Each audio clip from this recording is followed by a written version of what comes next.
I want to talk about reputational harm and the theft of character. So one of these things that is a consequence of the sex offense um, sexting attacks that are designed to gin up statistics, because no real children are really saved when you go online to adult sites and you entrap people who were doing things legally. Okay, that is not looking for pedophiles, that's creating pedophiles. When you are destroying people's reputations as a consequence of this, you're really doing the theft of character. And, while it's true that you have a lot of people on here who have addictive personalities, they have, some are mentally ill, some have substance abuse addiction, but there are a lot of people who had nothing except that they were LGBTQ, or they were doing something to try to help someone, as I was.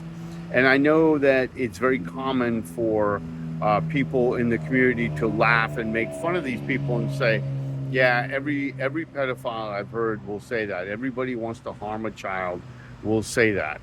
Okay? I shouldn't even use the P word because it's just not accurate. At the same time, they never ever pay attention to the motivation of the police. They always assume the police are always doing the right thing because there's this desperation that they want to believe desperately that there must be somebody trying to harm kids, because that justifies everything that they see out there. And if they see one story in the media, they don't see the 1,001 stories where nothing happens. That defines what goes on, and also that one instance where you're ensnared in it defines your entire character. It's funny how they want to see the evidence all the time, but the evidence of a life well lived before that never seems to enter into the mix. It should, but it rarely ever does. So we're talking about the theft of character, where they take everything that you were, everything you are, and they twist it into a very narrow lens, a very narrow funnel, and they say when they pull out this tiny strand at the end, this is really your reputation, what happened in that 24 hours. Why do they do that? Because they need to do it, because they want to do it. But even though there's a justification down the street of somebody who may have harmed a child, that doesn't give you the right to assume everybody did.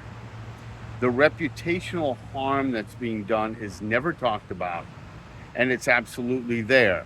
And the funny thing is, if you got another trial and you went before the judge and they acquitted you, as has happened sometimes, where are the champions saying, maybe I was wrong. Maybe I made a mistake, because we do have those cases. Maybe I made a mistake. And no, what they do instead is they make fun of it still, or they remain silent. So it just goes to show you that they're not really interested in helping children. They're not interested in the truth. They're sure as hell not interested in justice. They're interested in revenge. They're interested in looking good by tearing somebody else down, or they're interested in their own sense of significance, of if they're a vigilante hunter, feeling like they had done something great for the world.